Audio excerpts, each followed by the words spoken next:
Welcome to my Halo Reach beta review. The beta has been out since May 3rd and ended May 20th. This is what I gathered. First things first, I'm an Elite fan, so let's switch it up to an Elite. Ah, that's better. So let's talk about Elites for a little bit. If you didn't already know, Elites are now much bigger and faster than Spartans. Also, they don't need health packs like the Spartans, they just heal. In the beta, there are 4 game types that allow Elites: Invasion, Generator Defense, also known as Network Test 1, Spartan vs Elite, and Covey Slayer. I, for one, was very disappointed I could not choose whether or not I'm a Spartan or an Elite. Hopefully that will be fixed for the retail release, because I loved being an Elite in Halo 2 and Halo 3. Now let's talk about the Assassinations. Assassinations allow players to take a knife and stab their opponent in some epic ways. And this is a beta, so to no surprise, some glitches were found and Bungie is on it. Now I'll talk a little bit about the maps. I'll start with Sword Base. This is a very vertical map and jetpacks can really make it a lot easier going around. But I'm not going to talk about that right now. I'm going to talk about the weapon layout first. Bungie, why did you put the sword and the shotgun, the 2 powerful close range weapons, on the same side of the map? Give one to each side so each team can have one.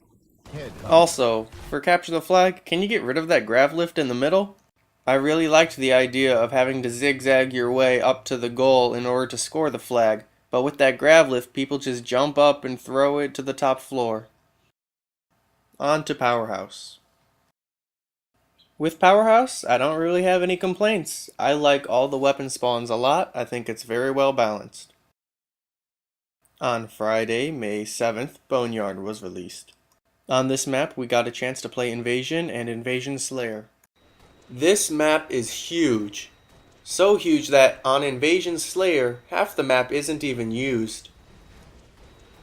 And I love on Invasion Slayer how you have to go to the checkpoints to get the power weapons. This really helps prevent camping. On May 14th, we were given Overlook.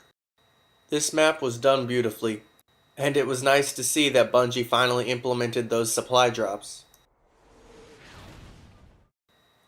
It's easy to see that this map will be good for most objective game types. I would like to briefly talk about the audio in this game now. Overall, the sound effects are great. My one concern is when you go invisible, everything around you gets muted. Bungie, can you please take this off because we can't hear if grenades come. If you haven't noticed already, the vehicles have been nerfed. They all get destroyed way too easily. But guys, you gotta remember, this is before the Halo trilogy. That means the vehicles were not as good, so I'm not really gonna complain about this. Although I do love to drive that Warthog.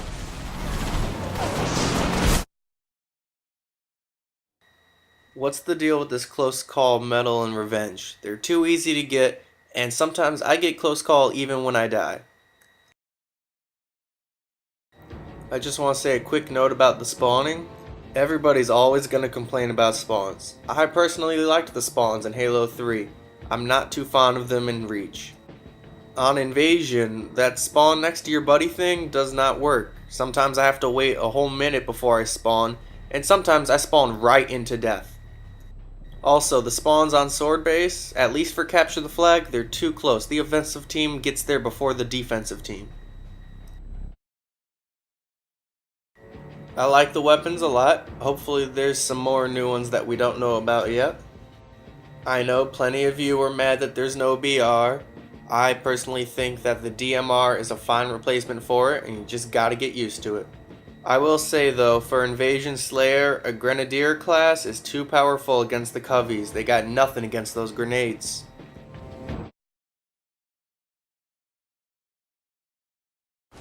I'm not going to complain about any of the game types. Headhunter was a little annoying when people got Skullmanjaros, but that makes it fun and new. Generator Defense got a little repetitive pretty fast, but oh well. Kilimanjaro.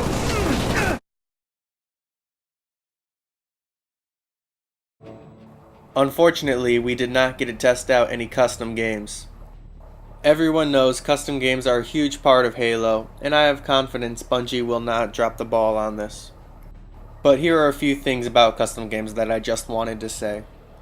I think while we're in Forge mode or editing the game types, it would be very useful for us to be able to turn armor abilities on and off and to choose which ones to have.